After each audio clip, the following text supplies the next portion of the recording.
يا مترك ابن بندر ابن محمد خذيت باسمك في القوافي جوله ابخر من الطرخه وناخ ورثعه وعكويك بادم بالغاثه مدبوله وشوش الراسي عصابة راسي لا جال فخر والمدح على اصوله لانك كفو يجعل خيرك واجد والناس بابياتي بعد مشغوله منهاج يملي علي مقوله منهاج يملي علي مقوله وقوله ما يثر علي مفعوله الشعر انا وياه ربع ولا بيشغلته فاكري واعرف حلوله يشغلته فاكري واعرف حلوله ومشيد له في الحاشا مستشفى يصرف علاج وجعي المجهوله وكل لون من القصيد عياده الا المدح عيادته مقفوله الا المدح عيادته مقفوله وتفتح اللزوم الحاضي اللي عنه قريحتي مسؤوله مثل الرفيق اللي انا مسؤوله بالطيبه في عرض البلد الضوله بالطيبه في عرض البلد الضوله اخويا بن عمي وطيبه طيبي لعد داودهات الزمن وزحوله من ترثاته للشيخ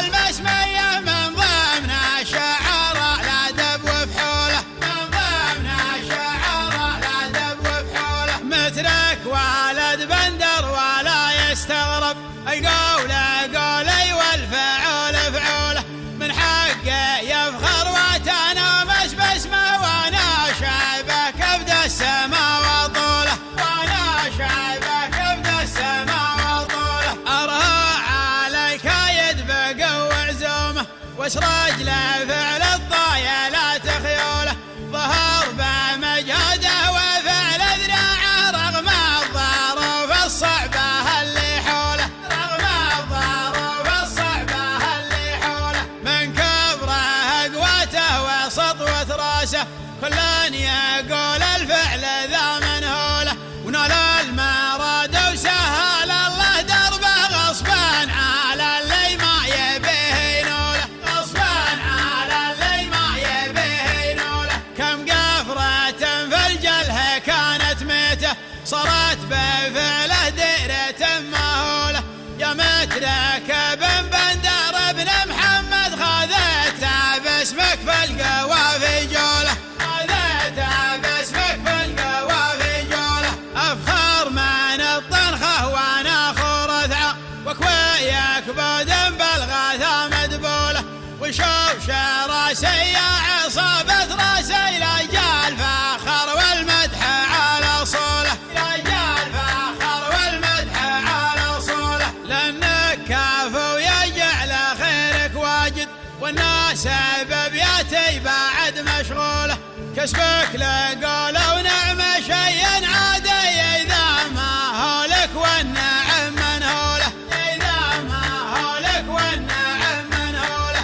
ابوك ورث لك سجل حافل وانت حافظت جهوده المبذوله جدك راعى الحجب سجل امجاده يعرف قابل تعرف حدود الدوله يعرف قابل تعرف حدود الدوله من سر في محمد وفي بن شافي يا كبره قوته وثقل حموله هذا الصحيح اللي ما يبغى شاهد ما هو كلام روايه منقوله ما هو كلام روايه منقوله والعذر يا ابو سعود جعلك سالم يا شامخ اللي جعله يبطي زوله واليا